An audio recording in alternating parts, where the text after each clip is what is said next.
ఒక ఊరిలో లియో అనే బాలుడు ఉండేవాడు. అతనికి పరిగెత్తడం అంటే చాలా ఇష్టము, నైపుణ్యము. ఊర్లో అతనే వేగవంతమైన పరుగుదొడ్డి, కానీ అతనిలో గర్వం ఎక్కువ. తనకన్నా నెమ్మదిగా పరిగెత్తే వాళ్ళని ఎద్దేవా చేసేవాడు.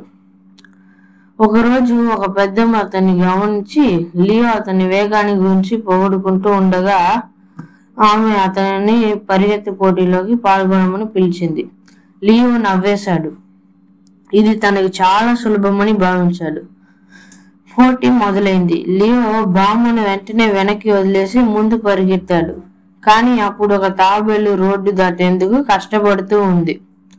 లియో ముఖంలో చిరునవ్వుతో తాబేలుని సాయపడినా నేను గెలుస్తానే అనుకుంటూ అతను తాబేలుని ఎత్తి రోడ్డు అవతల వదిలాడు.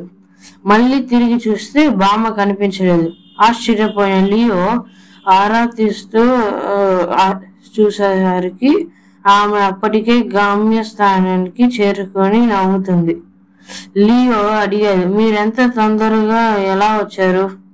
బామ్మ బదులు చేయింది నవ్వు. తాబేలు సాయపడడానికి వెళ్ళినప్పుడు నేను నిరంతరం పరిగెడుతూనే ఉన్నాను.